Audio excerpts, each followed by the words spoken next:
students. Do you stand by your view that trying to remove him is a form of McCarthyism? Absolutely, Senator. Why in the world would that be the case? Let me answer. He hasn't been charged with the crime. The clear predicate for this, White House said, was handing out pro-Hamas propaganda.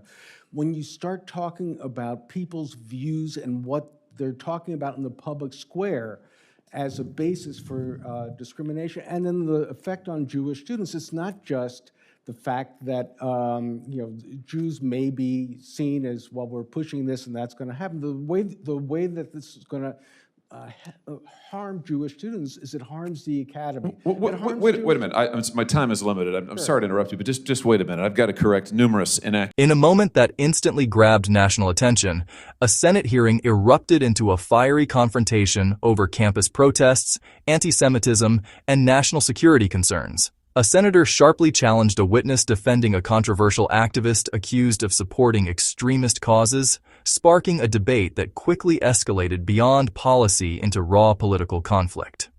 At the center of the clash, immigration law, student safety, and whether federal investigations into universities are justified or politically motivated. This hearing wasn't just another policy discussion, it was a snapshot of America's current crossroads. Senator Hawley. Thank you very much, Mr. Chairman. Thanks for calling this important hearing. Thanks to our witnesses for being here. Mr. Stern, if I could just start with you. I see that 5 or 6 days ago you gave an interview in which you said that the removal of Mahmoud Khalil, the pro-Hamas foreign rioter, is a form of McCarthyism and makes Jewish students less safe. Now, this is an individual who has been accused of endorsing and espousing terrorist activity, who has been accused of lying on his application to a green card in the United States, who is currently being sued for terrorizing and assaulting Jewish students. Do you stand by your view that trying to remove him is a form of McCarthyism? Absolutely, Senator. Why in the world would that be the case? Let me answer. He hasn't been charged with the crime. The clear predicate for this, White House said, was handing out pro-Hamas propaganda. When you start talking about people's views and what they're talking about in the public square as a basis for discrimination, and then the effect on Jewish students, it's not just the fact that Jews may be seen as, well, we're pushing this and that's going to happen. The way that this is going to harm Jewish students is it harms the academy. Wait a minute. My time is limited. I'm sorry to interrupt you, but just wait a minute. I've got to correct numerous inaccuracies there. Number one, as you very well know, United States law says that a non-citizen is inadmissible for entry into this country if they, and I quote, endorse or espouse terrorist activity or persuade others to do the same. That same law provides you can be removed for the same reasons. That is what Mr. Khalil has been accused of. He has further been accused of by the United States government lying on his visa application. That on its own would be sufficient to remove him from this country. He is being sued, as you and I sit here in New York court, by the victims of October 7th for terrorizing and assaulting Jewish students, unlawfully taking over and damaging public university property, and physically assaulting Columbia University employees. And you're telling me that it's McCarthyism to remove this individual? Senator, the deportation was started before that lawsuit, before that second question about what he was saying on his forms. No, this is what the government has alleged in open court, Mr. Stern. This is the basis for their removal proceedings.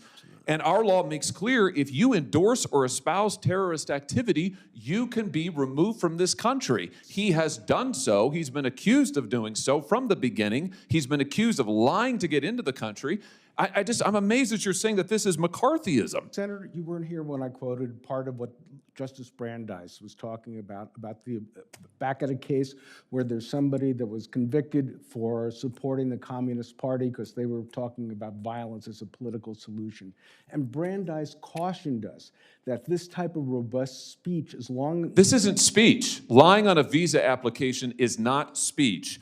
Seeking to assault Columbia University employees and Jewish students is not speech.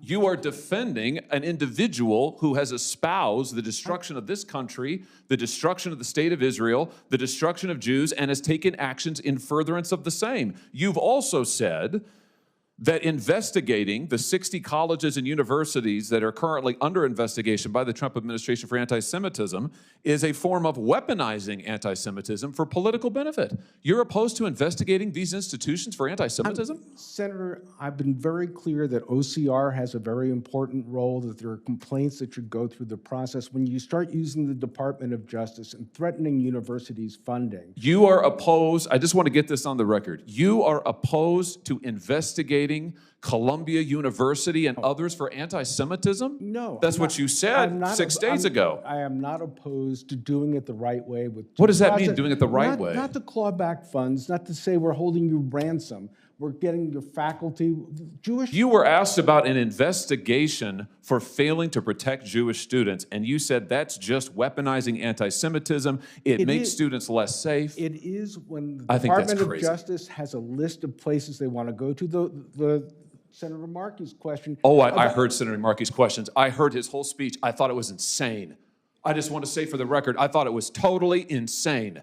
And I think your positions are similarly insane. I think the idea that we would bend over backwards to hug and kiss and make nice to a pro-Hamas rioter, because that's what Khalil is, and that we would say, heavens, we can't remove him, and that makes Jewish students less safe on our campuses? That's nuts. Senator, That's nuts. To Rabbi Saberstein's point, if you look at American history, the times where Jews were most vulnerable was during the Palmer raids in World War I, when there was political. Jews are vulnerable now on our campuses because of people like Khalil, and I want to say for the record, I'm glad he's gone, and I hope he never comes back. Senator Hickenlooper.